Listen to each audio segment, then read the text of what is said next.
D8 Dungeon Network and the Horde and Mark Media present the grand finale of the Roz Graypurse After School Special. But before all that, we'd like to thank our sponsors.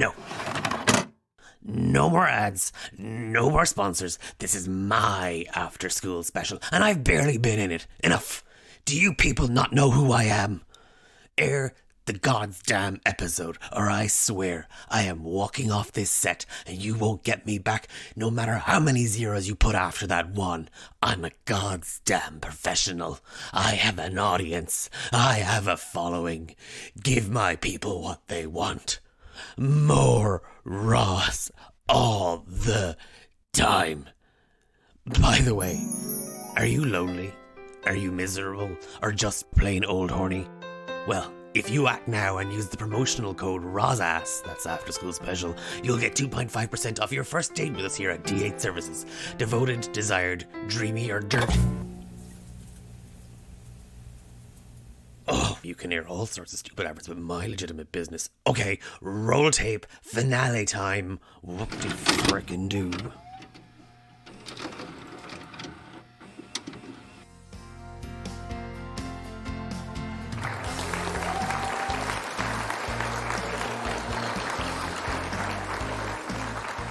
Yet another gasp just wells up in the crowd, and Happiness, Araeus, Bonnie, and Arktimus, all of you are just pulled straight out of the memory, out of the magic, and back into the courtroom. And how does Arktimus look right now at this stage? How does he feel having all of that memory brought up and then, displayed in front of his peers, colleagues, and the known universe of mages, witches, wizards, and sorcerers, and everybody that's important in Mistian?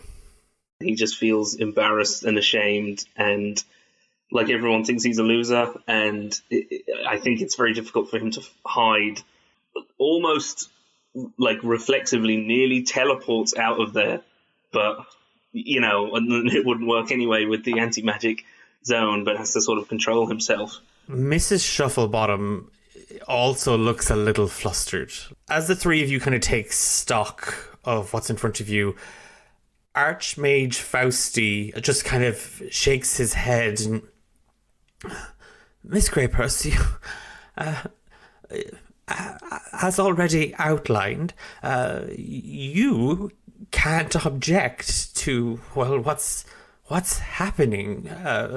These aren't your memories. These are the memories of your friends and colleagues, and we're getting a unbiased view as to what has happened. And Roz just kind of snorts and slumps back down into the chair and just kind of crosses her arms. I wasn't objecting to what was happening. I was objecting to the fact that this is all about me and I'm barely in this. So give the people what they want, Fausti. Give them Roz round the... And there's some hooting and hollering coming from the audience behind her. And she turns to the crowd and she does kind of shimmy at them before sitting straight back down the seat. And as she does, Dean Poole just sort of stands rather sharply and laying kind of a hand on Archmage Fausti's shoulder. Fausti, it's clear by now that, we've seen it. We've seen the chaos and the lack of respect that Miss Graypurse and her, and she kind of looks down. I mean, she's on a height anyway, but there's more to it than just, the physical. She's on a platform. You are not. She's sneering down at Araeus, Happiness, and Bonnie. The thesis submitted it's embarrassing, Fausti. I think it's safe to say that all of us up here would be utterly mortified to have that associated with this institute, these hallowed mystical grounds. and a couple of the other professors, the deans, are all shaking their Heather is just going 90. Like, her head is just like, she's just like one of those bobbing dogs. She's like, yeah, no, oh my god, no. Tragic. What is her deal? She's going to turn to Bonnie and say that. She's like, what is her deal? What's their deal? What did I do? Do I look okay? I mean, Bonnie's like mind has been sort of racing and turning things over and is trying to like slot lots of different puzzle pieces that don't fit together. She's like, I mean, Poole's portrait was in the Heatherbirds Club, and I think she stands up and she says, and you are wearing a Heatherbirds pin, Professor Poole, and in fact you were the person who submitted or told us you were going to submit the thesis when it wasn't yet complete because it had been torn in half.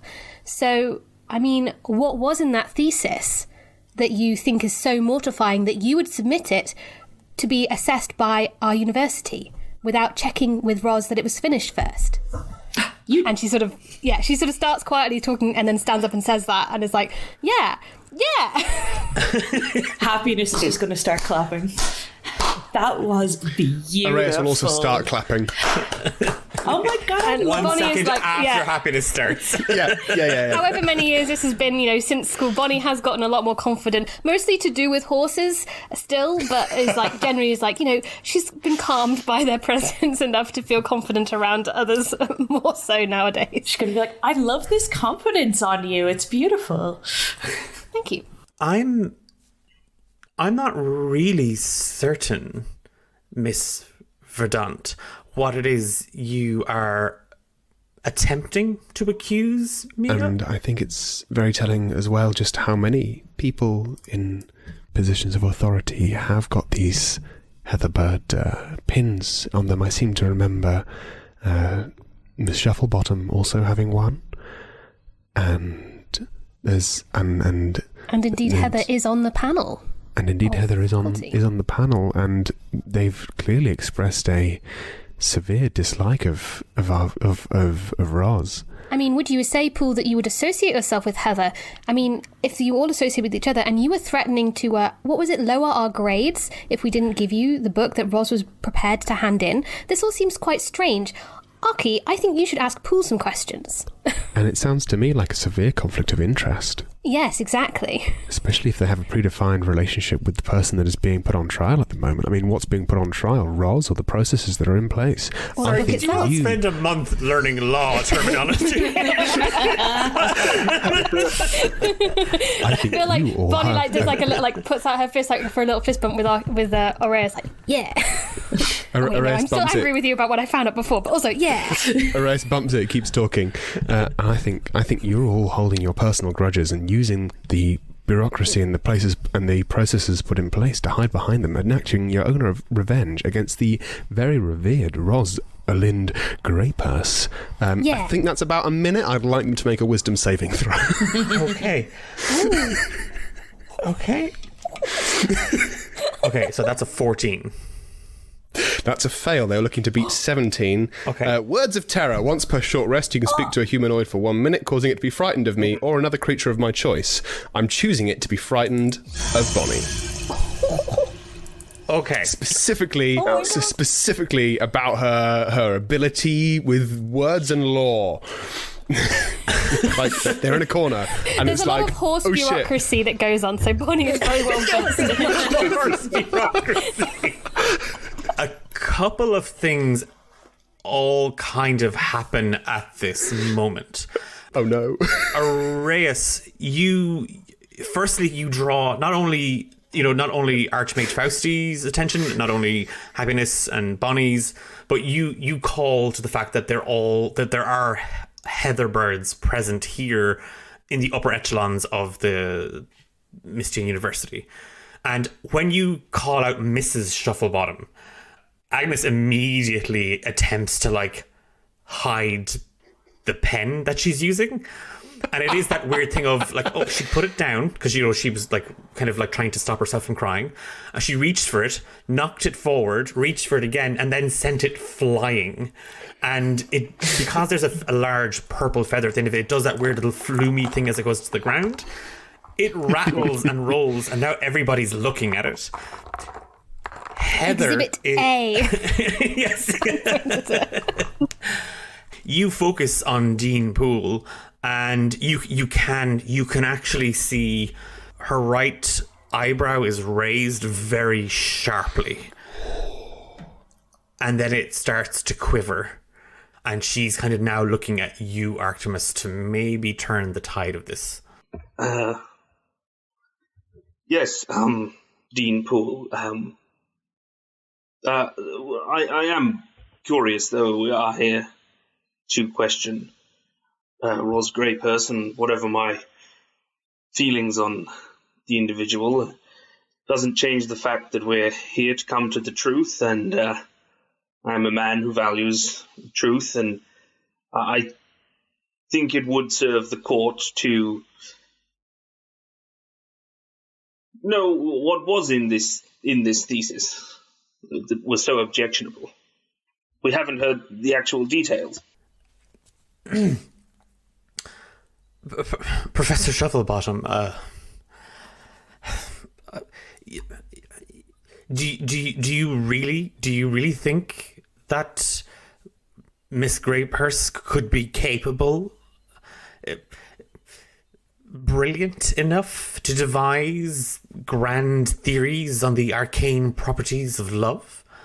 Do you think the thesis was anything more than just ramblings and filth and the occasional drawing of centaurs? Ros Graypurse is Sexy, duplicitous. She is voluptuous. She is despicable. She is filthy. Oh, Arktimus. But unfortunately, she is brilliant. Oh, I'd almost shed a tear there if your opinion of me counted. I think she lacks finesse, but other than that, yeah, I'd be inclined to agree. We've already seen the thesis. You've seen it for yourselves. And she kind of waves her hand back and forth in the air. A rather large tome lifts up off the table in the center of the room. Feel free to rifle through it. Stake your reputations on it if you wish. It is Rosalinda Graypurse's handiwork. I think Bonnie arches her eyebrow higher than Poole's and says, "No, not this version. This was the version that was submitted. We need to know what was in the thesis that Ros wrote. We can't know that this was the version that she wrote, given that you were the one who submitted it. So what was in it before that point?" This is the tome that your own friend Araeus handed to me that night. Which had been torn in two, as we saw. It just doesn't make sense. May we examine the book? Yeah, surely Ros should look over it and show what corresponds with what she actually wrote or not. Araeus would like to examine the bindings of the book. Araeus, you're a librarian. Does this look in any way reformed? If there were perhaps some magical mending done, perhaps I would recognize it, but I'm not sure if magical duplications of a document would hold up to an anti-magic field, so perhaps it's simple physical forgery. Yeah, does it look like it's been rebound? You can roll an investigation check, Araeus, with advantage, only because of your weird thing with books. You make it sound like a fetish. Well, if It goes deeper than that. if the book sleeve fits. Oh no. It's a very snug fit. Stay away from the sleeves. Sexy little dust jacket you've got That'd there. be a 21. Ooh, weird book fetish. It's very interesting, Araeus. The cover of the book, it doesn't look. You saw it get torn in half. You saw Ros. You saw the whole thing kind of happen in the courtyard. You saw the two pieces. The one in the Heatherbird's old society room. The one frozen in the butt of the centaur ice statue. Physically, there would be some sort of markers or identity to show that this has been rebound. Only thing about the book that looks to be different is actually the cover, the hard cover. And as you kind of, hold it up and kind of weight it and stuff like that, the contents seem to have been inserted into this. And as you fiddle with the pages, the first page between the hardcover and the next page, it kind of comes away a little bit. You're able to peel it back. I think if there's like a solvent there, I think he's definitely like licking his finger and rubbing a bit of it. Like he's full in, like, he's not about preserving this book. He's about getting to the answers. Getting to the truth. He knows how to interrogate a book. It's definitely a fetish. And as you as you manage to kind of peel it away, the four of you kind of huddled around it. It's that weird sort of quiet has kind of filled the courtroom. Everybody has kind of stood up. Even the people at the very, very back of the Great Hall are all kind of standing up and leaning over, even though no way they can possibly see what you're holding. But Archmage Fausti, Dean Poole, Heather, Mrs. Shufflebawtam, everybody is up and kind of crooning out over their seats to get a look at what has Araeus found. You peel back this inside page and you see just swirling, slightly faded black ink letters. To B, A, and H. Thanks for your help. To my Archie, you made me realize what love could be. And then, in parentheses, Dr. Rosalinda Graypurse, Love Wizard, ? And the question mark is dotted with a little heart. Did it come away from the cover, or did it come away from the main pages of the inserted book? Why was it stuck together? It came away from the cover. So this is the original cover. It looks like the original cover, and they've stuffed new pages in.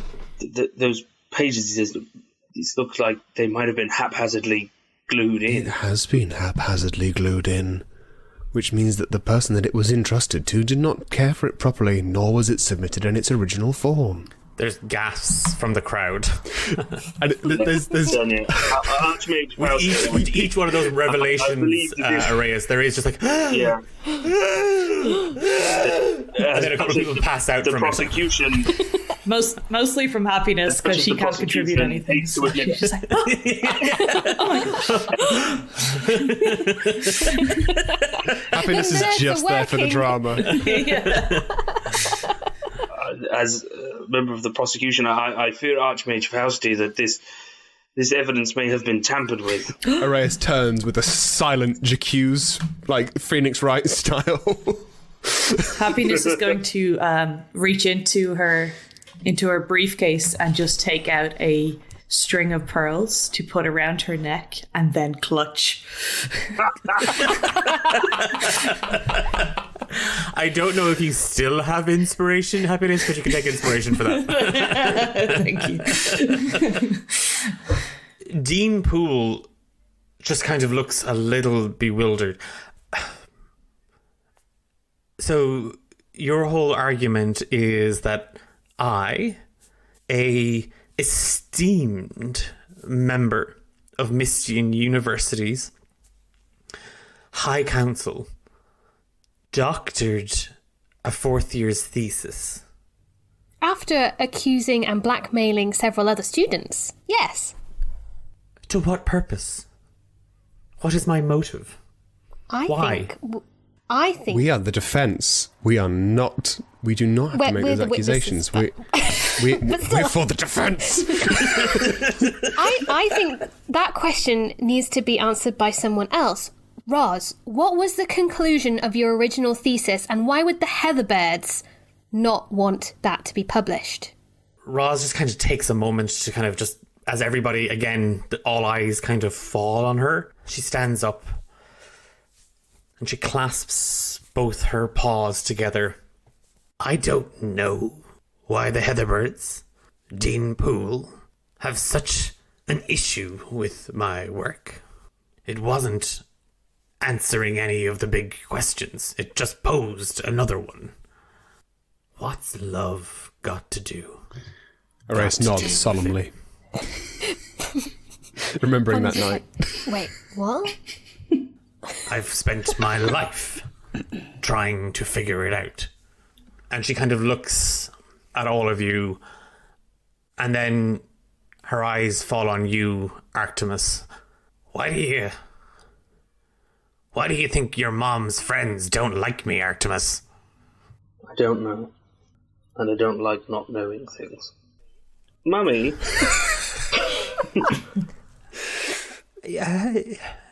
Why? Why what, Sweetums? Just... why? Can I please do an insight check on what she's about to say? Of course. You can roll. I put it behind me, this incident, all these years, and tried to forget about it, but now we're here, and we're going over it all again, and I just need an answer. For the first time throughout the trial, Agnes looks shook. She was upset after the ballroom memory played out. She looks frail, like she looks a little bit like her world is kind of crumbling. And as her son, for the first time in his life, challenges her. That was an 18 on the insight check. You can see that a little part of her is just lost. Arky, I did it all for you, sweetheart. Look at who you are. Look at what you've accomplished. And then there's just two hands slam down on the High Mage's table as Dean Poole just zip it. Agnes, enough.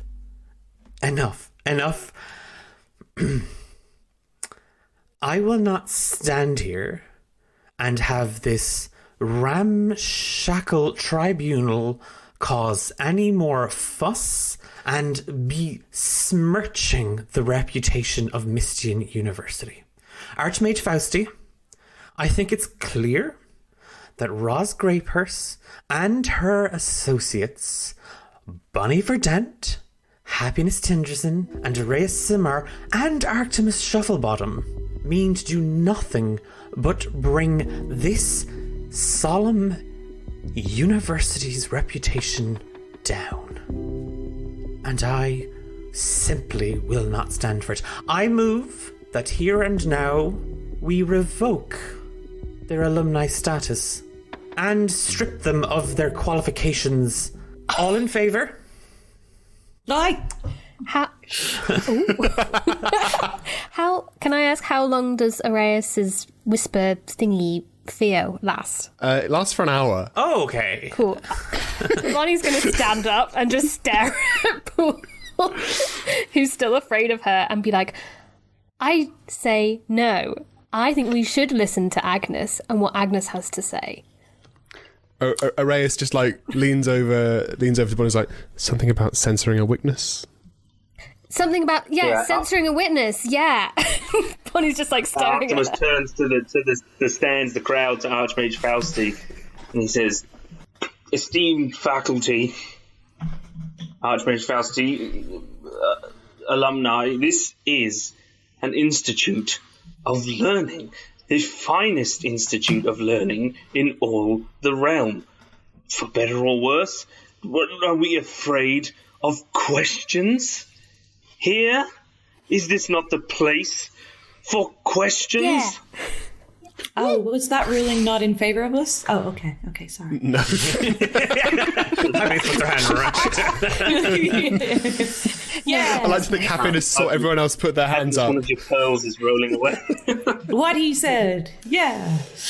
Archmage Fausti, kind of a few of the other professors at the High Mage Council table are kind of, they're talking amongst themselves, and Heather has moved over to Dean Poole, and they seem to be very much deep in conversation. Agnes Shufflebawtam is she's kind of caught between the whole lot of it and doesn't know what to do with herself. Araeus is going to reach out telepathically to Agnes, because that's just a thing, that's not a spell. It's time to tell your story, Agnes. Relax.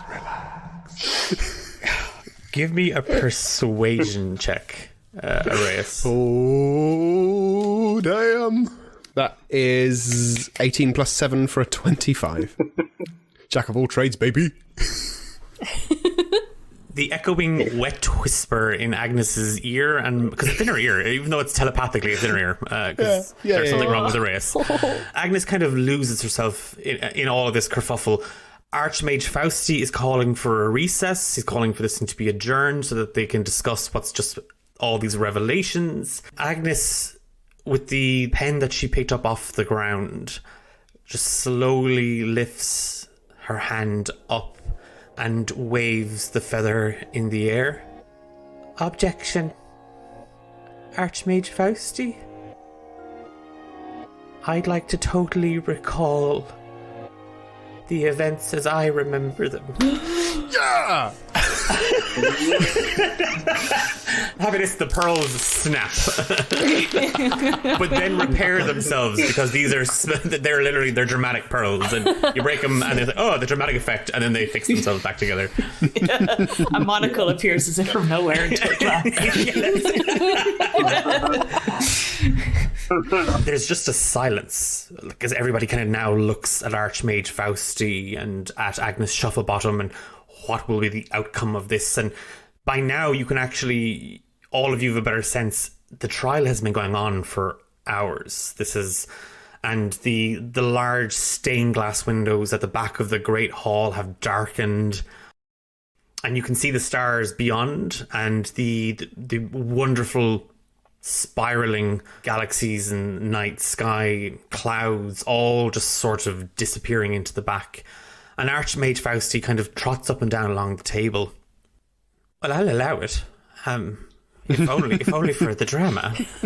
And the mist swirls up all around Agnes.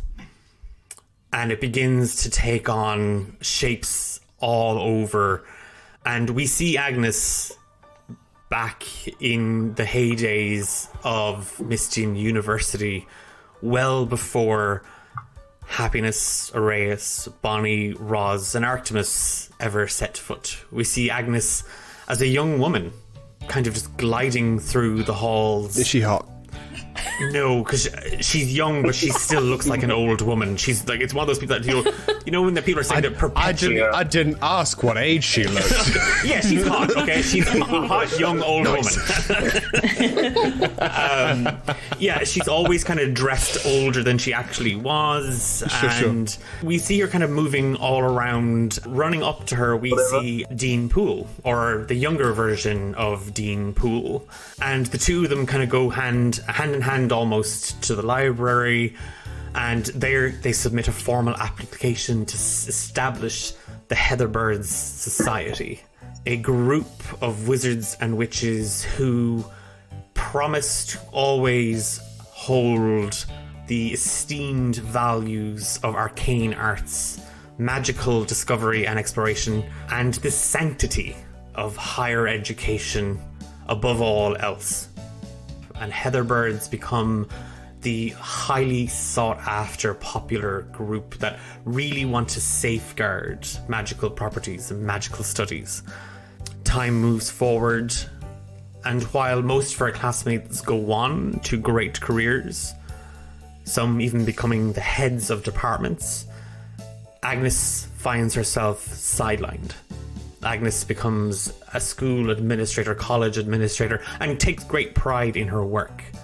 But she is consumed with raising her only child. Everything she does is for her little Archie.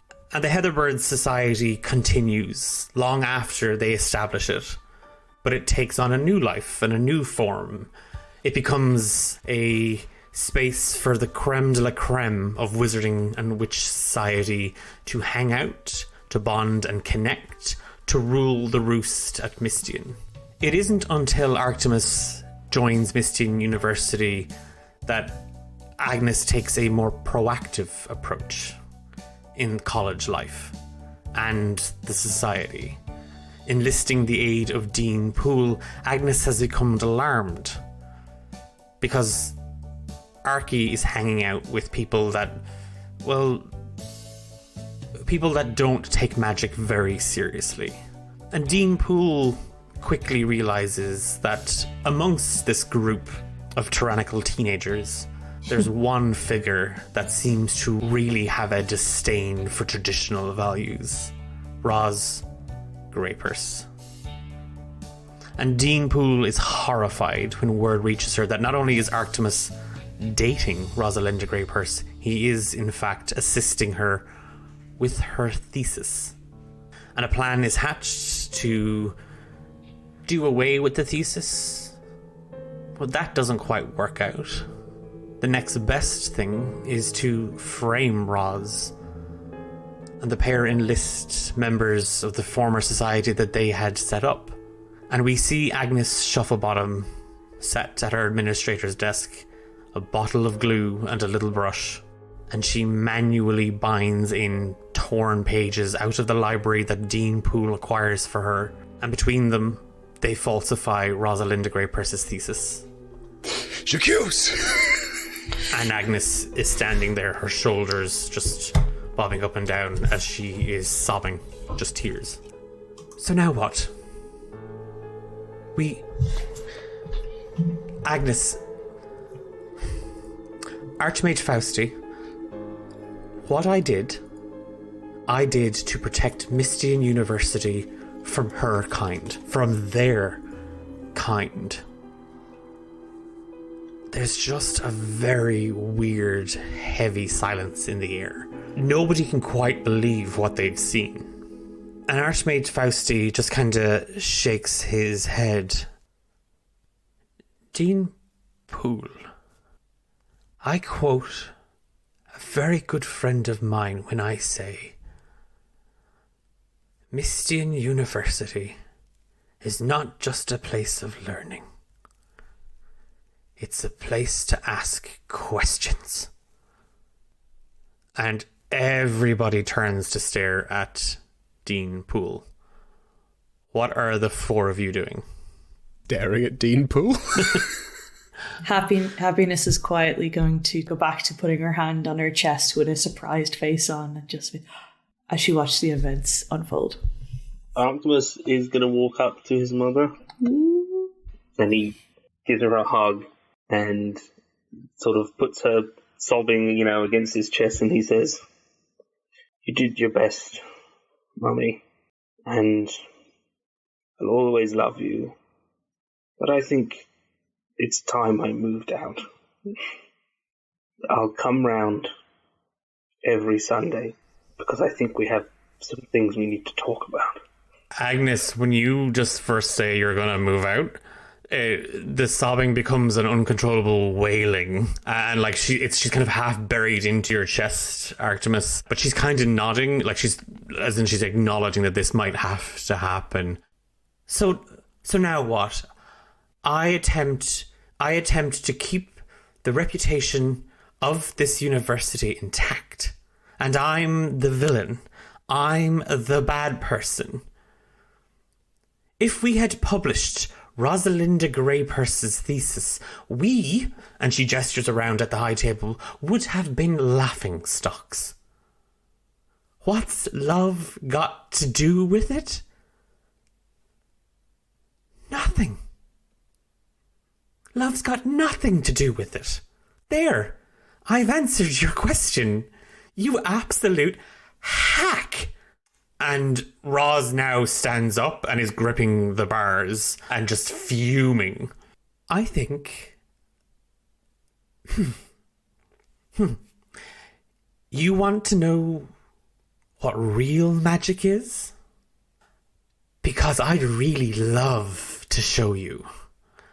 And Dean Poole reaches for the brooch on her side and just rips it off, holds it up over her head, and purple shining light just erupts from the gaps in her fingers, smashes through the glass and the walls, and the Archmage Council, some of them they just scarper out of the way. All of you just see kind of the back wall of the Great Hall just explode outwards, and cold air rushes in. The crowd starts to panic.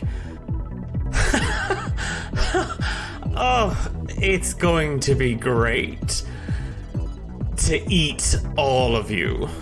And Dean Poole just holds out her arms, and two huge purple wings just erupt from her back as she begins to transform into the mythological Heatherbird. No!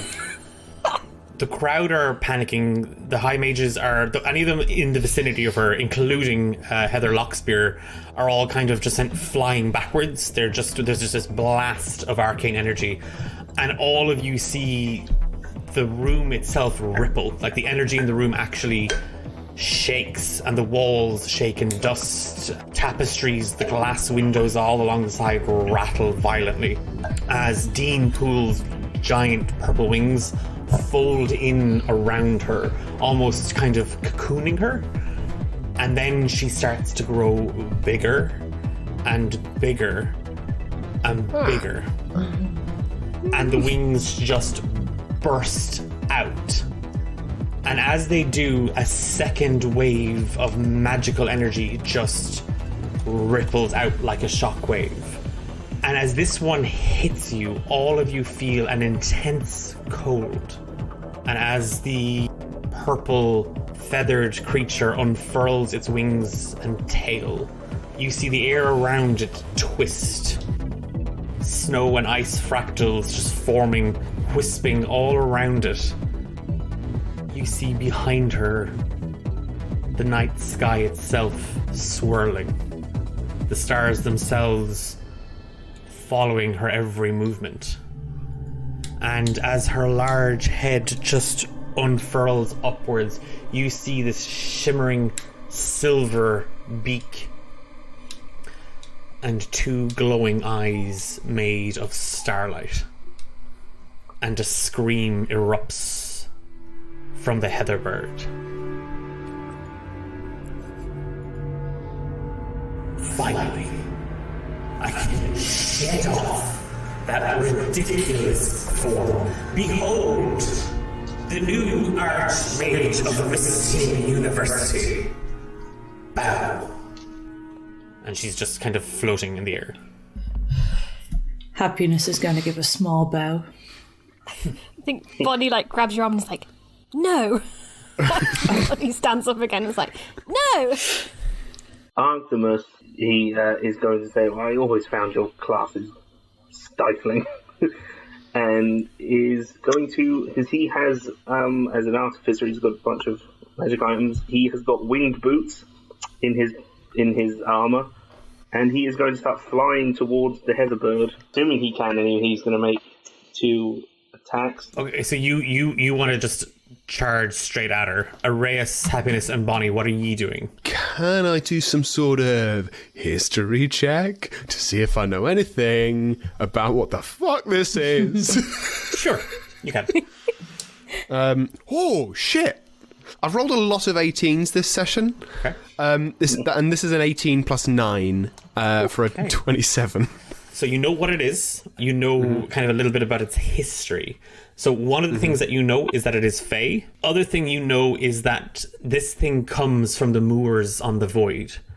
And the Void is space. The Void is interdimensional. It is the fold between planes. And the other thing you know about the Heatherbird is that it is a horrifically persnickety perfectionist. Everything has to be perfect. Okay. That's interesting. Bonnie and Happiness. Is there still a magic blackout? Sorry, you have actually reminded me. I was saying that the second shockwave that hit you, you did feel that coldness. As that subsided, you also felt the connection to your magic return. Okay, cool. So she's going to grab Bonnie's forearm and be like, oh my god, I got my magic back. Do you have your magic? I feel magical again. Yes. This is great. Yes. Yes, it's very great. And then she is going to try cast Dragon's Breath. You touch one willing creature, which is Bonnie. You're willingly accepting my arm. Sure. Yeah, okay. And you imbue it with the power to spew magical energy from its mouth, provided it has one. Sweet. Dragon horse. Yeah. Yeah.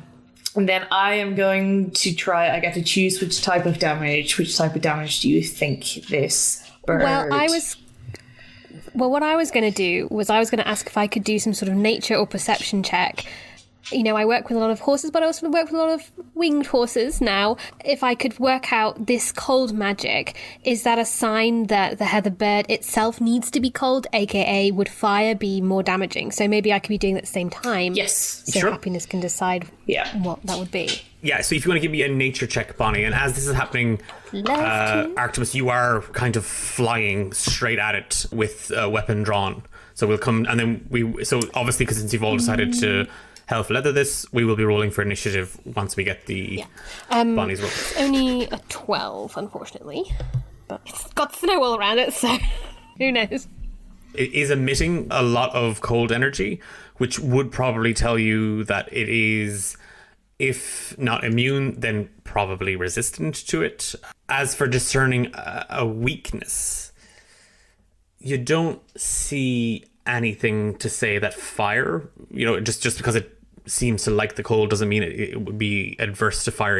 It doesn't seem to be flinching away from any kind of the candelabras or anything like that are kind of hanging in the air. So nothing really indicates just what it might be worried about or weakened against.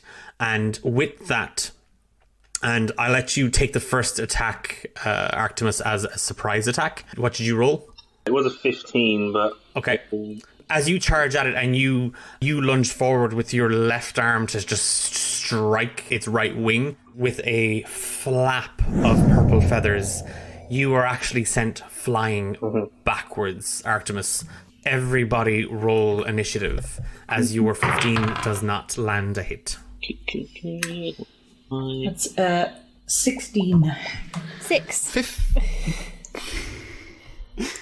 15 for Araeus. An 18 for Arktimus. What also, while we're rolling things, what was happiness? What was the energy going to be then? Because if Bonnie sort of says it seems cold for the dragon's breath. What are you feeling? Like how do you feel, babes? Fire sounds fun. Fire it is. Even if it doesn't seem to necessarily help more, as long as it's not cold, then that should be fine. Yeah, perfect. I guess I'll wait until it's my turn, the initiative order, and then we can... Because I was letting all this kind of stuff happen in the one go, so no, you have fire breath. Okay, cool. The dex save of 14 for you then, Declan. Oh, does it just immediately like... Bleh? Is that heartburn? Is that acid reflux? Oh god! And then just a torrent of flame comes spilling out of your mouth, and you said a dex save of 14. So that is a 23 on its dex save. Balls. That's a big sex, Dave. Half damage. So half damage, yes. So that is 15. Halved is 8. Yeah, Bonnie, just and then at the same time, as the flame starts to come spilling out, Yeah, it seems to do... yeah, happiness then kind of points you like a flamethrower or a fire extinguisher almost. She literally just aims you, just using your arm to kind of guide you a little bit. The flames furl upwards. You see that the edges of her feathers kind of catch a little bit and smolder, but as quickly as the flames just broil out of your mouth, Bonnie, with a beat of her wings, the flames are just extinguished, and papers, platforms, tables, chairs, even Agnes are all pushed backwards. You see several people in the crowd have actually bowed. They're like, oh god, I'll bow. I don't want to get eaten. I don't want to get eaten. Arktimus, your action. He is going to cast haste on himself. He's a bit clunky in the suit, and this thing seems pretty hard to hit. So, but I still can't cast 2 spells. So, Punch it. Actually, Punch it. Yeah, he is going to bonus action. Gain 10 temporary hit points using his defensive field, and then he is going to fly up and try to punch it again. Give me an attack roll. That is To punch the that bird. is a 24. That hits. Yep, 24 hits. Okay, that damage. is 10 points of thunder damage, and with those thunder gauntlets, the creature that I hit has disadvantage on attack rolls against targets other than me until the start of my next turn. As you literally fly straight at it again, it was this time a little bit quicker in yourself, a little bit more like peppy. The electroconverger in your gloves kind of just literally, you feel kind of the energy kind of crackling through it. It is so much more streamlined. It is so much more proficient. And you clacker straight into the chest. And there's a ripple of thunder that cracks through the air. And it just echoes throughout the Great Hall. And a few people who were kneeling are like kind of now like, oh, half me, oh, we might win. Okay, so I was just tying my shoelaces. I'll just wait and see how this plays out. But as you hit Bonnie, Happiness, and Araeus, you just see this left purple wing slap Arktimus out of the air and just try to slam it straight to the ground. Take 20 damage. And I am really glad I gave myself those 10 hit points. Happiness. I'm going to try to get myself 15 feet away from my comrades and 15 feet closer to the header bird, so I'm like bang smack in the middle. And I would like to cast Burning Hands at 5th level onto the large bird. And just turn around to Bonnie and be like, no offense, babe, but I'm just going to give this a go myself. And so that's another dex save of 14, which I feel like you're absolutely going to smash. But I did not, because with my dex save I get a +6 and I rolled a 3. So that is only 9. great. Nice. Okay, so that's 7d6. That's 27 total. Nice. Half with a yawn, Happiness just holds one hand up and just this maelstrom of shining golden, orange, and red flames just sprays out of her hand, engulfing the heather bird. Now, okay, and she'll fix her hair and turn on her heel and move back the 15 feet that she left to the guys. Okay, as an expert flamer, Happiness, it just immediately Sorry.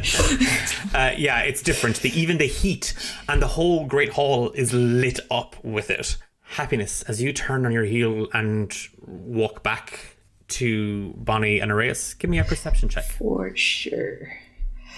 That's a +0. That's a 3. Oh, wait. Can I use my inspiration? No, wait. Should I ruin it? Yeah, sure. 17. As you turn, and it is that like, oh, we're done, I'm fixed, it's great, let's go home. You see someone. Where you'd seen the High Mage table and Archmage Fausti all kind of get blown away and like slammed into the walls and stuff like that when Professor Dean Poole made her full transformation. Near the doorway where the High Mages and the Deans came through, standing in the corner, you would recognize that absolutely tortured, frizzy maelstrom of bleached blonde hair anywhere. Heather Lockspear is standing there, wand ready, and magical energy just wafting around her as she's preparing to cast. Any bonus action? No, but she will point out Heather to Bonnie and Araeus and just say, oh my god, look who decided to show up. Bonnie and Araeus, you both see Heather Lockspear, or Dean Lockspear, standing there readying herself to engage. Araeus, your action. Yeah, Araeus is going to note that and log it in his little file of facts.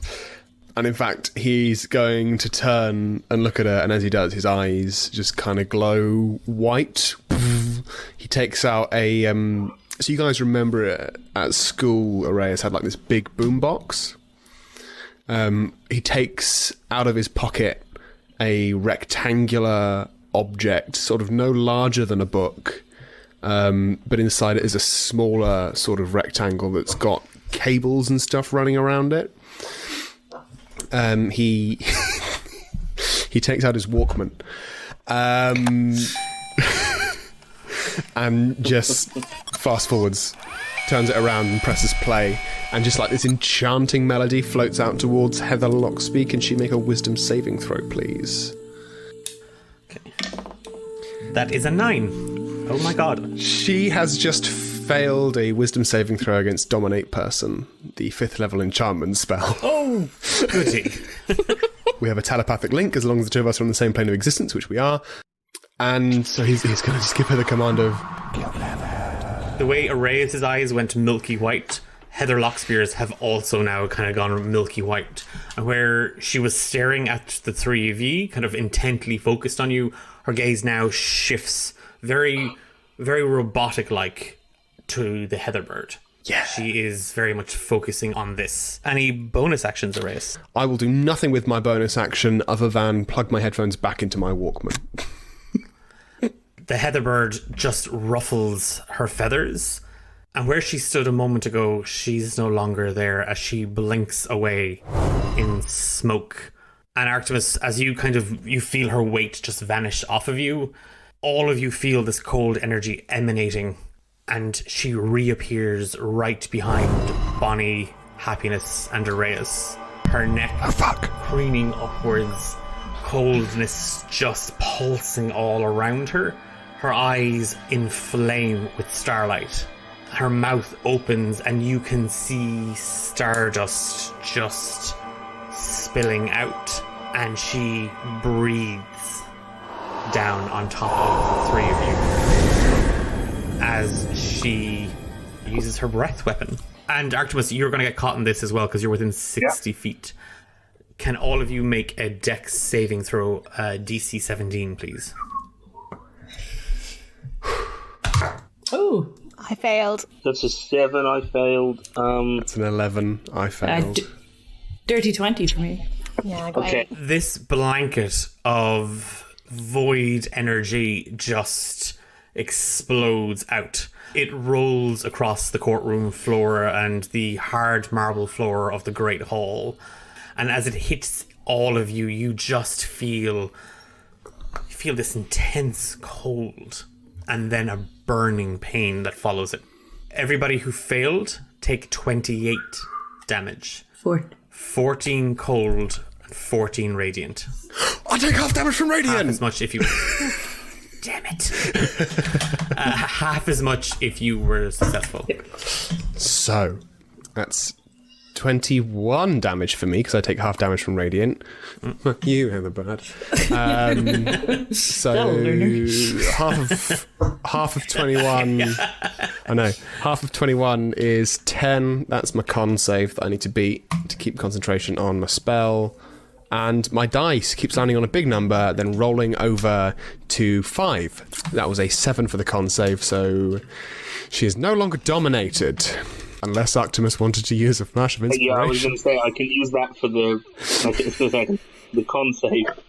So, Flash of Genius, I can burn that. I've got 4 more uses of it, so you can get a +5 to that con save. That takes it up to 12, which is more than 10. As you focus on your connection to Heather Lockspear and the pain kind of coursing through you, Araeus, you just your mind, you can hear it's her surface thoughts. It's literally and all you can hear is get the promotion, get the promotion, get the promotion, you'll be better than Happiness. Oh my God, everyone loves you more than Happiness. Oh my God. With that, she turns and she kind of points the wand out at the Heather bird. And even though internally she's going, oh my God, what are you doing? She can't help it as she is going to cast telekinesis to actually grab the Heather bird and hold it. It has to make a strength check. Nope, that's great. Okay, so that's a 7. All of you see this energy just waft out of Heather, and the cold, the dust, the pages are all whipped up together, grabbed by telekinetic energy, forming this well-manicured hand that just snatches out of nowhere and grabs the Heather bird, squeezing it and restraining it. Big. Bonnie. I'm going to cast Insect Plague. Insect Plague. I'm going to centre it on the Heather bird, and the area is also difficult terrain. A Constitution saving throw. So, and the save is a DC 16. 14. I rolled a 2 again. Great. Okay, Buddy, so get new dice. that is 12 piercing damage. So not only now is the Heatherbird restrained by a well-manicured telekinetic hand, Bonnie kind of just reaches down into kind of a bag at her side and just grabs a handful of dried locusts, grinds them up, and just casts the dust into the air, reforming this swarm swallows up around the Heatherbird, biting, scratching, and nipping at it. And you see it's attempting to try and recoil, but as it's restrained, it's not able to kind of get away from it in any way or form. No, but I am going to move away. Yeah, as you cast this magic out, you maneuver around to the right, kind of getting an advantage. And Arktimus, your action. Okay. Arktimus is going to fly with his rocket boots towards the Heatherbird. And since he is hasted, I've got extra attack and he's hasted, he is going to make 3 gauntlet attacks. So 24, a 25, and a nat 20. Roll the damage for all of them as normal. And what's the base die damage you're doing for your gauntlet? Is it a D6, a D10? They're D8. They're D8. Okay, so you automatically have done 8 damage. So you roll your damage now as normal and add 8 on top of that. So 18, so 25 plus 8 is 32. No, 33. He's just going to bonus action 10 temporary hit points. From where you are, Arktimus, as you kind of get up and you push yourself up off the ground and you shake off that cold and that weird energy, you see the Heatherbird restrained. You see it swarmed by locusts. You watch as Bonnie kind of slinks around to the right side of it. And on your left, you see Roz, and she's lying down. She's not moving. She's still trapped within the cage. Seeing her like that, all the anger that you felt all the way back then, it just bubbles up inside you. And your boots blast. You are sent flying through the air recklessly. It's not even like a clean launch. And as you just manage to maneuver yourself into a better position, your fist automatically connects with the Heatherbird's beak, and it cracks. And you uppercut, and the head goes back. And as the boots just switch off, and you drop with the full weight of your armor and suit, and you pile drive straight down into its left foot. And with each one of these strikes, the thunder gets louder. The crowd are literally now kind of chanting your name. Like, they're like, that guy. I think he's Professor Arktimus. Professor Arktimus. Arky. And people are just... Yeah, they're seeing... Oh, God, I'm about to waste a turn teaching these people how to chant. Free action to talk. Happiness. Yeah, she's going to be like, oh, Arktimus, that looked like so much fun. And she's going to click her heels together and invoke her flying boots as well. And she's going to fly up above and cast Chaos Bolt at the Heatherbird. Plus 6 to hit, so 18. 18 doesn't hit, I'm afraid. Alright, let's try a bonus action, which I can use my Flame Blade, and that is a 18 plus 6 is a 24. Is this the green Flame Blade attack, is it? Yes, yeah. Okay. Yeah, you click your two very smart, comfortable, and elegant shoes together, and while they don't have the all the comfort of your schmugs, the boots we saw you way back in college, they do twinkle with that same sound and the fluttering of wings, Happiness, as you fly upwards very gracefully. Just as you kind of catch yourself midair, energy crackles from your hands, and you shoot out just this maelstrom of chaotic arcane energy. It hits the ground just next to the Heatherbird as your shot just goes wide. And with that, you literally flit straight towards the Heatherbird, drawing a small blade from your side. You give it a kind of a quick shake. It erupts into green flame. You slash at the Heatherbird. Damage?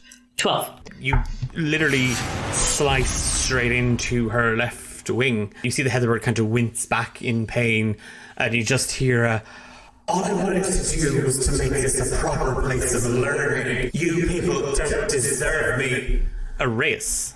Araeus is going to use his action to take full control over Heather Loxby, is it? Yep. And she's got a wand, right? She does. Yeah. And the wand is made of Heatherbird feathers? Yes, yeah, it has the feathers at the end of it. Cool. He's going to use his action to control her and compel her to snap the wand and basically rob her of any material components through which she can cast spells. Like that's the control that he exerts on her. Oh, for the one time you want to roll low, I rolled a 19 minus 1, 18. And I was like, oh, come on, dice, roll low for me. To do what? Because, you rolled low to break, for her to actually physically break the wand. I just gave her like a strength roll. Sure. And I was like, come on, roll low. No, I get a 19 minus 1, 18. She holds the wand up and just crack.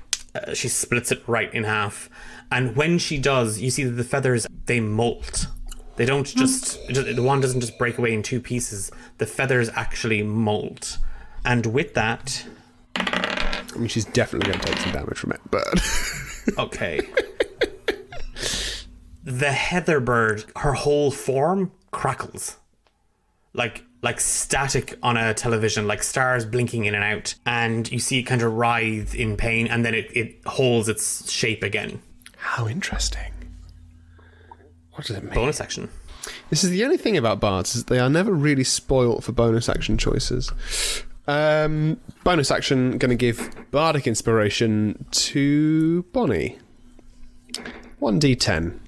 As you just hear in your ear, the humanoid Heather's got no... She can't do magic anymore, but your magic. Okay.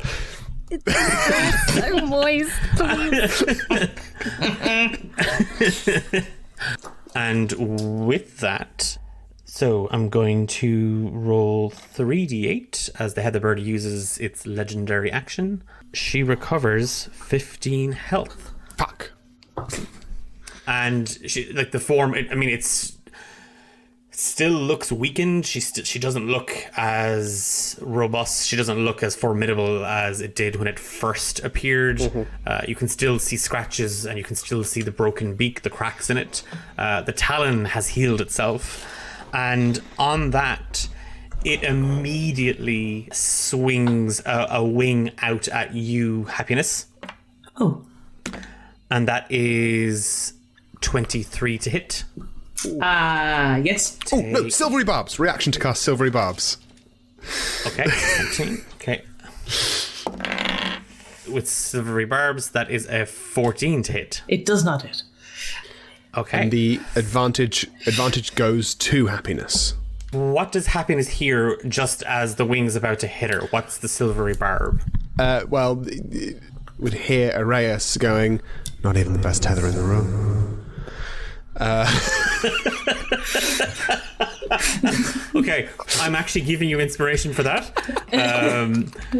On that, you're like, oh my god, yeah, and you, Happiness, you just duck. You don't know why, but you duck down to kind of look at the, like, oh my god, I'm the best Heather, and I'm not even Heather. And just at that exact moment, the wing swooshes over your head, and as the wing swoops, the head comes forward and the beak drives straight at you, Arktimus. And that's a 24 to hit. Sorry, but I can't help you. Take 16 piercing damage and 7 cold damage. As it comes straight down on top of you, it slashes straight through the armor, and where it hits, that stardust, that void energy emanates out of it and seeps into the torn armor and suit, Arktimus, and that cold permeates throughout. Was that the Heatherbird's turn? That was the Heatherbird's turn. Oh yes, you are correct, Ends Bonnie. its Yep, I did turn not. in insects, so it does another Constitution save, DC 16. Oh my god. That's a nat 1. Okay, no, I haven't. I've spared it, and I refuse to allow that nat 1 to stand. I'm using my last legendary resistance. Well, even on a pass, it still takes half, so. And that is 10 piercing damage. As it kind of just ducks, and because with Happiness and Arktimus in its vicinity, it's able to attack, but it's not able to move beyond. And as it brings its head down, the locusts dive once more and just land and start chomping and scratching into the back of her neck. And there's like little bug bite welts kind of like forming up, and It's forming the the Heatherbird shape is of looking a at horse. It's okay. They're forming My the shape signature. of a horse. As these horse-shaped welts form on the Heatherbird's back and her neck, all the grace and majesty, all the mystical radiance that's just emanated from it when it first appeared, when Dean Poole first transformed, it's kind of gone. It's looking a bit haggard. It's looking like this bird, is on its last legs a little bit. Also, I've just realised they shouldn't be locusts, they should be horseflies. So right, they should be We'll retcon it. horseflies. They are horseflies. Sorry. Anyway, sorry, that's enough from me. Right? No, they are locust-sized horseflies. Yes. There we go. Oh, that's awful. Yeah, and gross. New fear unlocked. So Heather is still under the dominate person.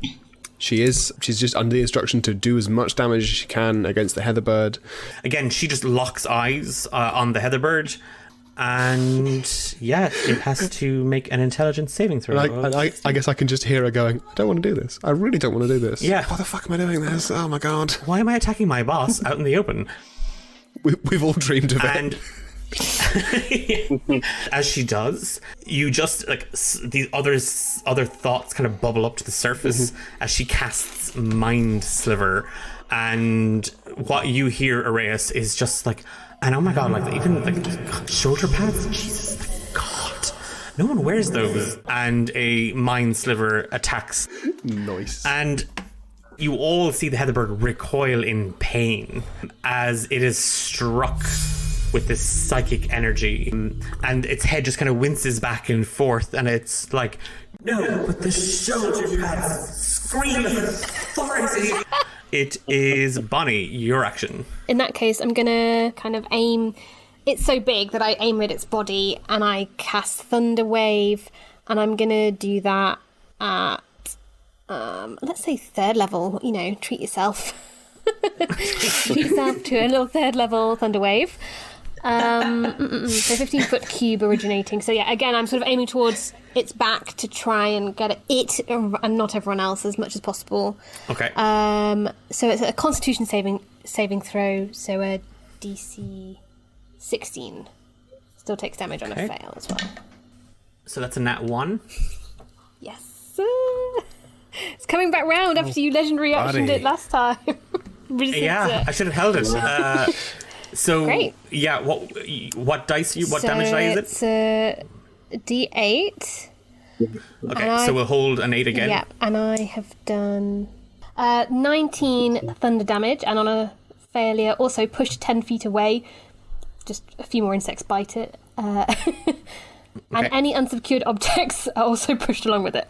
And it's also very loud. Yeah, a lot of chairs. Bonnie, you stomp your foot straight down on the ground with all the authority and strength of a warhorse. Emanating from that, the sound just ripples and rolls as a wave gathers energy, and it just slams all around the Heatherbird.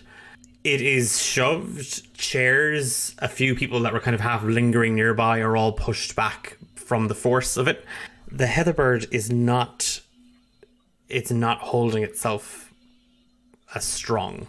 Like, it looks woozy. Is it on the ropes? Action. It's on the ropes, champ. It's on the ropes. You said Roz was down. Is Yeah. Roz... How far away is Roz? Oh, wait, I can't do anything Roz now at anyway, this stage- sorry.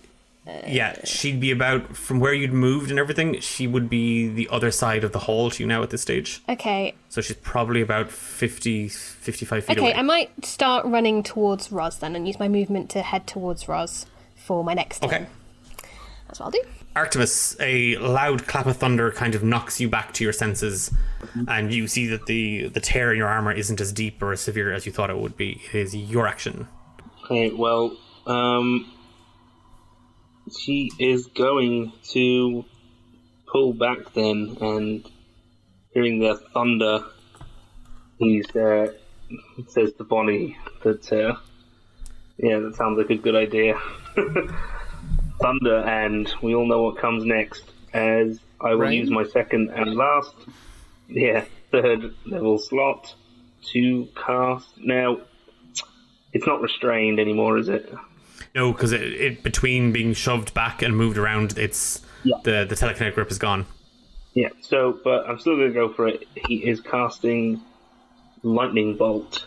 So that is a DC 17 dex save. 17, exactly. Okay, so it's half. Not a great roll anyway, so that's 11 lightning damage. Okay. He's still hasted, so he can still do one punch, and he's going to fly back in for another slap.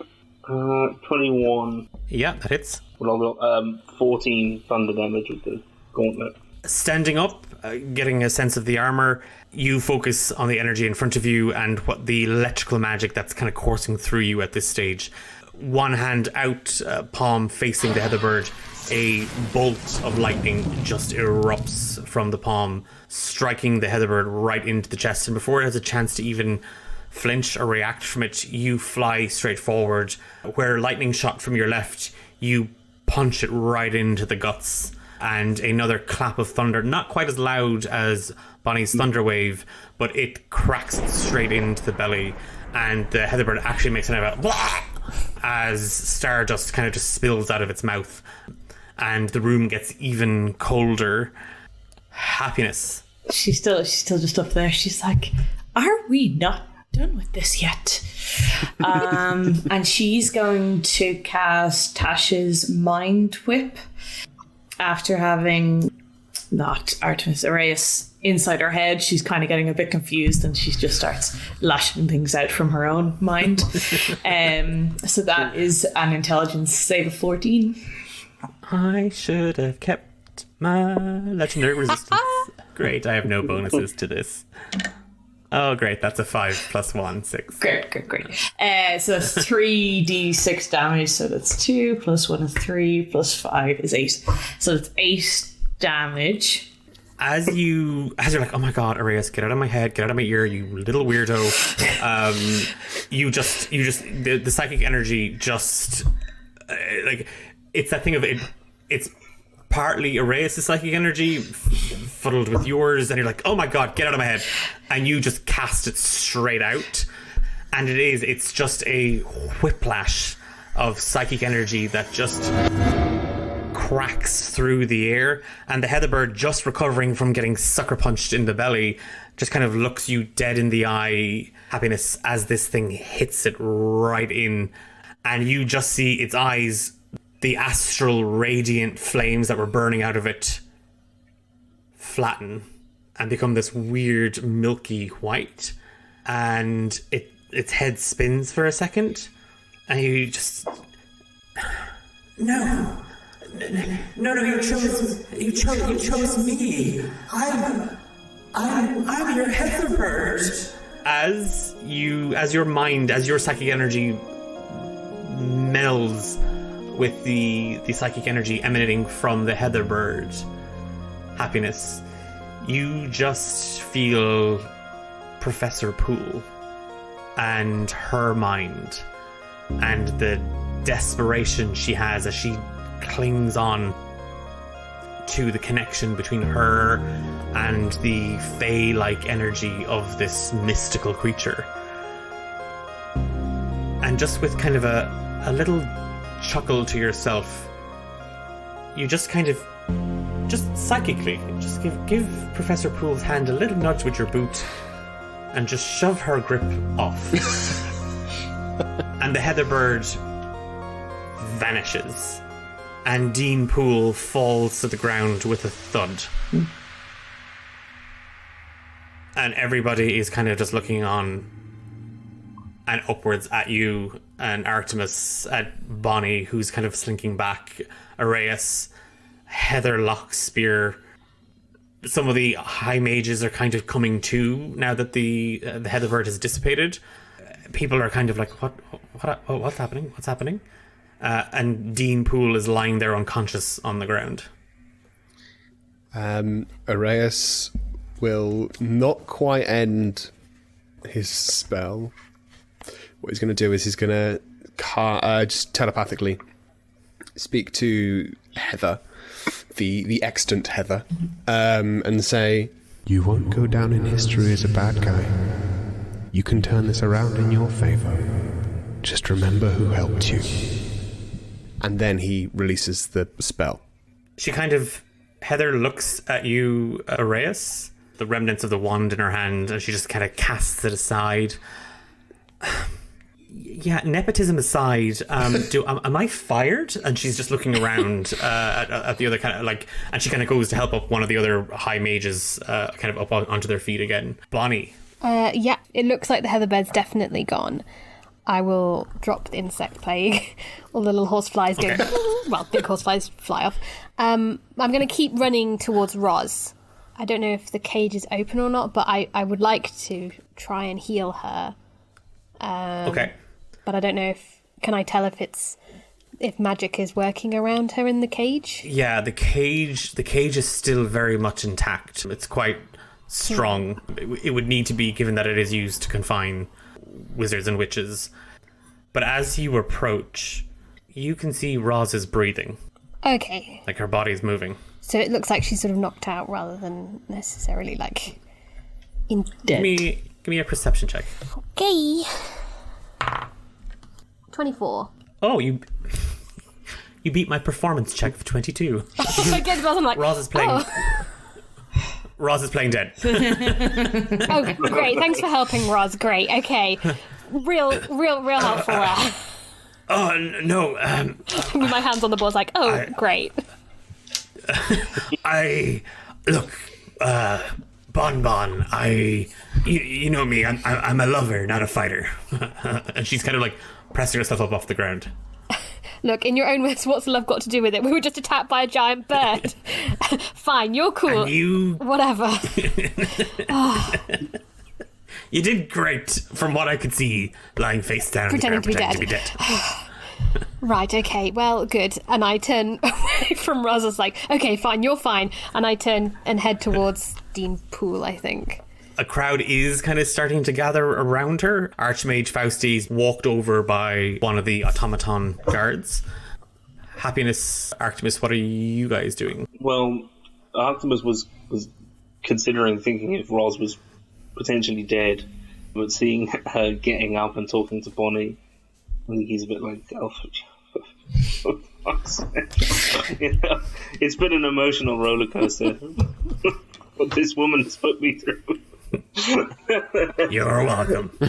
Yeah, he is, since, like, by the time all that, the action is done, and even, you know, like a couple of rounds, haste only lasts a minute, and then after that, there is a brief wave of lethargy, and... I'm sure Roz knows all about the brief wave of lethargy after haste. Yeah. He just momentarily just collapses, falls on his ass in the armor with a clank, and just, you know, for a few seconds is just kind of swimming and kind of just kind of dribbles down his chin a bit. There's an awful lot, and he's sweating. Out of the crowd, like again, as everyone is kind of gathering around Dean Poole's body, Agnes kind of pushes through, and from her sleeve, she takes out a very soft periwinkle pink handkerchief, and she just starts to like wipe the drool away from your mouth, Arktimus, and just like is rubbing the back of your head. He stops her as she goes to like dab it, and he's at this point he can't really, for a few seconds he can't really move properly, but he's has to get it back, and he goes to stop her from dabbing it. But Arky, now you saved the day. You're my little pudding ball, and you saved the day. And let me take care of you one last time. Last time, hand to the gods. Last time, Arky. And she's now just wiping the drool. Oh, well, this is happiness. This is up there with some of the bashes that you've thrown. Oh, and Archmage Farsi's kind of come quite. through. Well, certainly less champagne. And with that, he kind of just like clicks his little hands together, and all of you find a glass of champagne in your hand. Oh. That's more like it. I do think I kneel down and very reluctantly do healing word on Dean Poole, because I don't actually think that she ought to die. As the four of you kind of gather around, a guard, one of the automatons, is actually over like letting Roz out of her cell. Archmage Fausti kind of turns to face her, and Bonnie, as you kneel down, it's that weird thing where at the exact same moment somebody else from the crowd is going to do the exact same thing. I look up. And you find yourself looking into the eyes of Sergei. Absolutely fucking Your not. pen pal. Touch fingertips as we both cast healing word. Yeah, and he kind of Allow me. blushes. He has aged. And I heal her for 8. wonderfully. And then I just like keep my hand like on her chest, like keeping her down. Like, do you want to go look at some horses later? Some of them have wings. I have waited a very long time for you to ask me that. Excellent. Bonnie brings out her business card and is like, meet me outside when this is all done. And he kind of he takes it and kind of smiles at you, Bonnie, and then his eyes land on you, Araeus, and he kind of stands up very, very promptly, and he just half disappears back into the crowd. Araeus sends out a little thought over to him, and he just says, "No hard feelings." There's just Boss fight part 2. No, that was a curse. That was a curse that Araeus put on him. Oh. He's never allowed to feel hard. A joke, a jest, a friendly jape between old enemies. I have stolen his Viagra pills, though. He ain't got no boner pills left.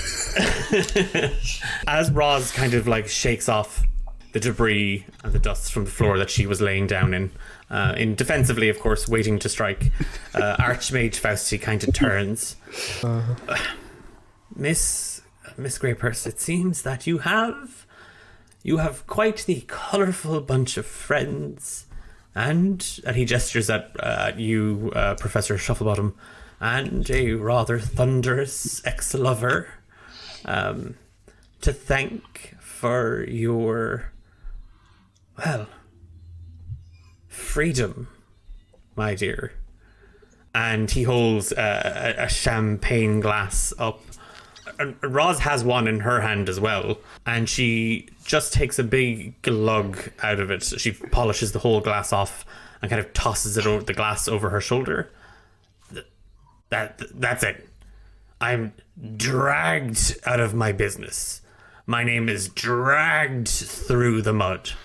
I'm forced to a high school / college reunion where My personal business is put on display for everybody to pick through the finest details, the tawdriest moments, the laundry baskets of socks I went through in college. For what? For entertainment? For God knows what. I don't know what to say to you, Fausti. I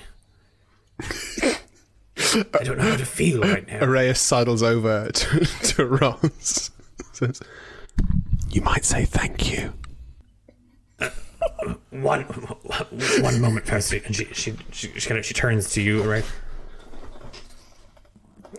To who? To him, for all the publicity. It's free publicity. Oh my God! Oh yeah! Humility. People love humility. Oh yeah, humility. This, and she claps over her head, and just the entire room is filled with D8 Services business cards. Like they just come fluttering out like confetti. Act now, 10% off your first date. Not guaranteed. Come on down to Tezra, Barefoot Alley, Roz, Graypurse. I'll be there to find love. What's it got to do with it? That's my new slogan now. What's love got to do with it? And as these business cards flutter around, and Roz she goes up, Bonnie, and she gives you just like a big hug, like she squeezes you right into it, and she kind of gestures at Sergei Sparrowtail in the crowd, and she just kind of raises her eyebrows at you. I raise them back and say, I think I might need a sock. After all these years. Literally. I think I finally understood it. Roz just, again, she pulls you in for another big hug, Bonnie, and it's just now, and I'm assuming somebody's had the birds and the horses talk with you. Yes, when a mummy horse and a daddy horse love each other very much. Yes, a mummy horse and a I have daddy bred bird. many a good thoroughbred. Okay, we've got a whole new bank of material for these Central Falls Volume 2, obviously. I give her one of my business cards. As she kind of shuffles into the crowd further, like her eyes kind of land on you, Happiness. Happiness. You're looking Roz. amazing. I mean, obviously, and I see you've kept up using all the tips I gave you to keep you looking amazing. All of this is down to you. All of it. Every single bit. Like some people literally blame you for all of this. Like, blame you. Oh, stop it. And she's going to hold up her glass of champagne and smell it and be like, I think this is only brut, just cheap, Spanish bubblies. Just knock it back. Just knock it back. Knock it back. I'm trying to delicately make my way through the crowd to try to find the good stuff. Don't worry. Okay. And just as she kind of goes to walk away, your niece, she's one of my clients. Oh. Yeah, I mean, I haven't seen her in some time. I try to help her get her on her way, like I did with you, and she shot fire at me. That's all to fester. But I should go catch up with her, I guess. So yeah, how is she? Is she good? Obnoxious. She's obnoxious. I'm so glad to hear that. And Roz is kind of tilts her head a little bit. And again, people are kind of coming up and they're taking her business card and they're like she's taking their details and so on and so forth. And as she kind of mulls the way kind of through the crowd, Archmage Fausti kind of moves back up towards the table and kind of with a wave of his staff and his right arm, everything kind of starts to fix itself, like the huge stained glass window starts to repair, the walls repair, the table, the chairs, the doors, everything kind of just starts to fix itself very, very quickly, very, very neatly. And then pages begin to kind of come together. He finds himself holding a rather large book and he just gives it a couple of knocks on the table and he turns back And he just kind of shoves it into your hands, Arktimus. Well, the gods do love a trier, Arktimus, and, don't let a good thing slip through your fingers a second time. Well, good scientific practice does require repetition. Thank you, Archmage. And he will take the book and make his way over to Roz. She sees you coming. No, Brian. I've got your details. I'll contact you. Oh, God, you're so desperate. Later, Brian. We'll talk later, okay? Brian! I've got this to deal with. And you see a Goliath kind of just shuffle away. And kind of the crowd kind of around her disperses. But everyone is kind of watching very, very closely. There's room for the two of you to kind of talk. He hands her the book. And when he does it, he bends down and he picks up one of the business cards off the floor when she takes the book off him, and he's just kind of looking at her. Have you found the answer yet? One way or the other? And he sort of nods at the thesis and he's looking at the card. Roz has kind of one hand on the thesis, and she looks at it, and then she looks back up at you. Oh, Arktimus, no. Some of life's biggest questions never really have an answer, but I can tell you I have tried multiple times. And sometimes with multiple people at the one time, and no, I still don't know what love's got to do with it. One more question, and he's thinking back, he said, I've always... the reason that I fell in love with you all those years ago was because you were so radical, so forward-thinking, open-minded, thinking outside the box. It was just how I wanted to be. We saw things very differently, but exactly the same. And along the way, I think I've lost some of that, and I've been afraid to question the way things are, the way that I had been, and well, today, in watching back everything that happened that day, I'm not sure if what I thought I saw, what I thought was said, is true. So at the dance, the thing that we saw, what was that you that said those things to me?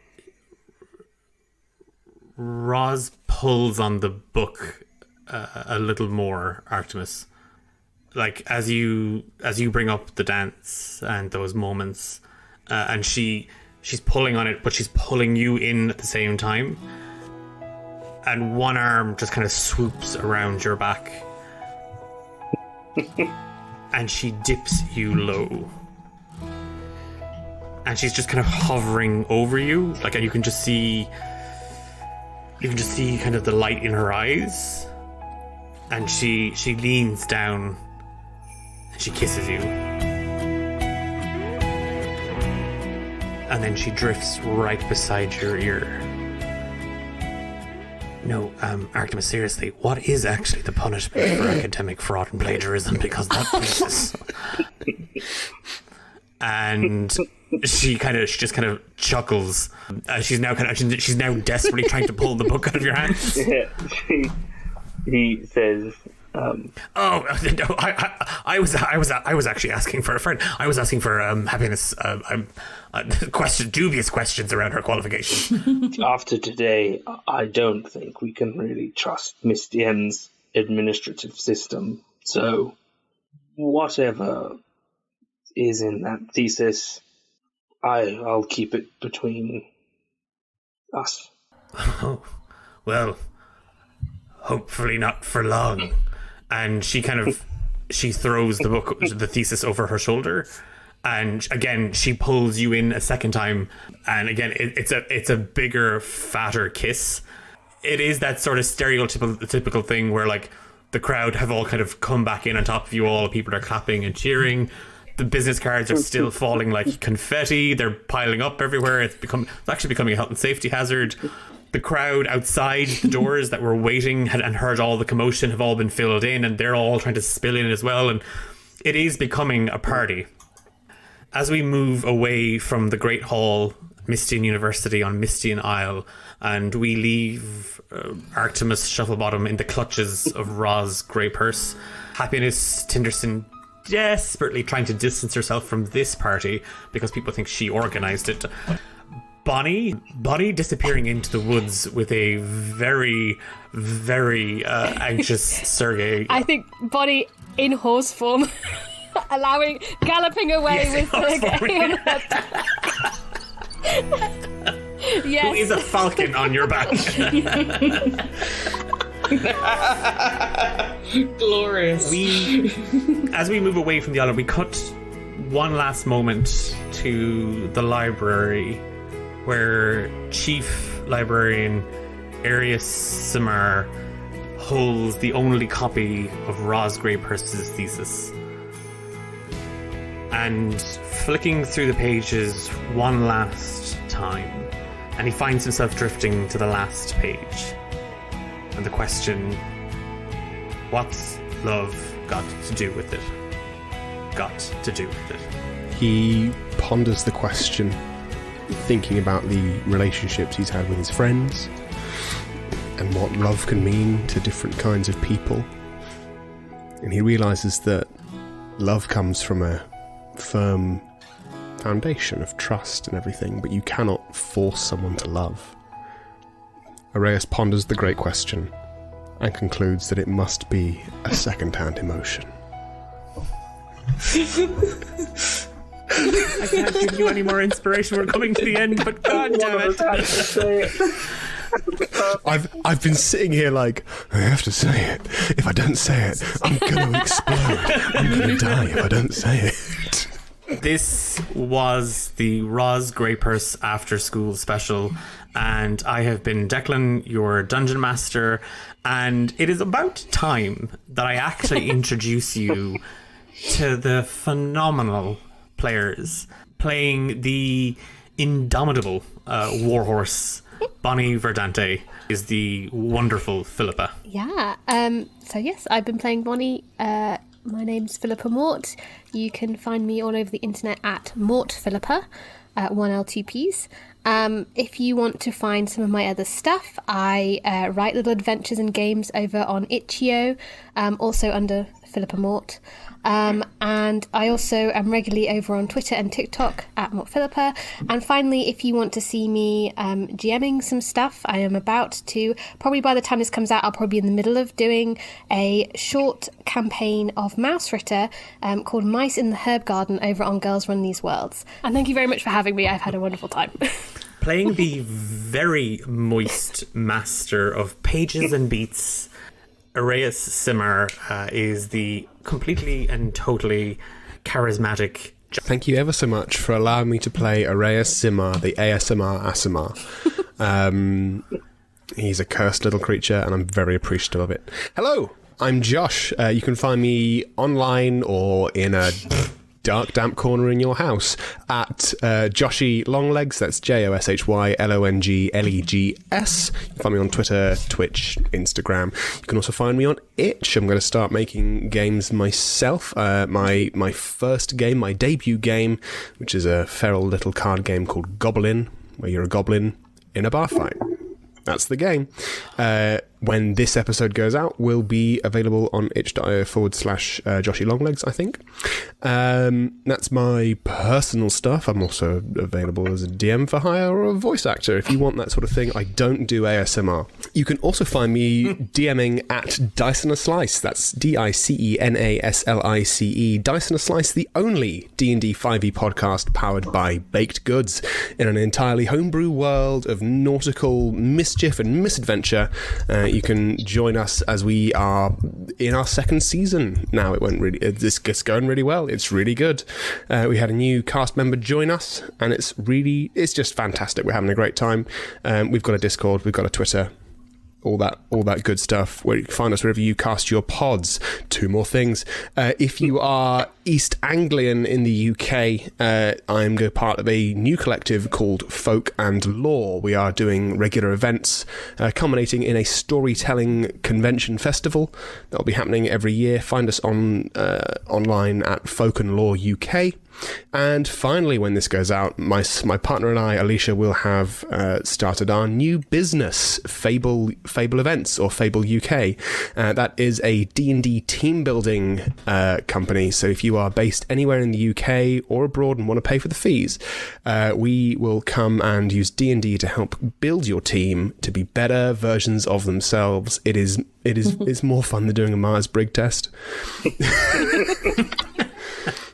You can find any info on that by searching for Fable Events UK. Playing the love-struck, cantankerous academic in a suit and a shell and swaddled in his mother's apron strings, Arktimus Shufflebawtam, played by the lovable Ben. Yeah, I felt gross playing Arktimus a lot of the time. Please don't hate me because of him. No, but it was very fun. I had a great time cooking him up with Declan and sort of working out his relationship to Roz. Ben Doherty. I write and edit TTRPG content. You can find me under Ben Doherty on DM's Guild, where most recently a book that I released was involved with Tim Van Dalen, book Elminster's Excellent Establishments, as a book of 20 shops and shopkeepers for your D&D game. Most recent release that I had, we spent 2 weeks at the #1 bestseller list on DM's Guild, which was fantastic, and thank you to everybody that bought it. And we most recently got a best gold seller on there, so that's been great. I have a few other bits on there, and we'll be publishing regularly, including next release I'm hoping to get out next month is the Path of Possession, or Path of the Possessed Barbarian. On top of that, I also DM on Twitch on the Penny Dragon Games YouTube channel, the Cloaks of Mindhelm campaign, and I play a mouse paladin in one of their other games, the Churn Gang, which is set in the Humblewood world. And yeah, I am also, keep an eye out on my Twitter at SpongenMaster. I'm not going to attempt to spell it all out there, but at SpongenMaster, there's a link to my portfolio page. You can see what some of the stuff that I've worked on, and I am hoping to relatively soon start DMing for hire. So if you check out previous sessions of Cloaks of Mindhelm on the Penny Dragon Games YouTube channel, you can get a feel for what it would be like for me to DM you and see if you want to spend money on it. And last but by no means least, the preppiest, sassiest master of revelries in the history of that job title, Happiness Tinderson, played by the electric Emma. Thank you. I was just busy following all these things the guys are mentioning, so I'm just closing down my browser now. Which everybody else should be doing as you listen. Online on most socials, Emma is on fire. Most of them are locked, so if you want to request to follow me and you don't look too weird, I will accept you. And I also play Regmund on a stream on the D8 sort of area on Twitch. He is possibly dead, most likely, as I go on parental leave for a few weeks. But I'm sure once my son is a little bit older, I'll be back up and doing things in the DA dungeon sort of area. But yeah, that's kind of me. Emma's on fire, or you can look at old episodes of our Twitch stream on YouTube as well, on the D8 Dungeon channel. Thank you so much for one, agreeing to be part of this, and then two, making this something even more bigger than I possibly could have done. So it's been an absolute blast for me to get to play and work with the four of you. I hope it's not the last time. And if you do follow Romancing the Dungeon and you're following season 2, in 2 weeks' time, you're going to find out the fate of Nathaniel Obsidian McKnight. So, yeah, that's a big deal, everybody. Thanks so much for listening, and we will see you in 2 weeks. Don't hate me when you find out what happened. It's not my fault. I didn't do it. Love you. Bye.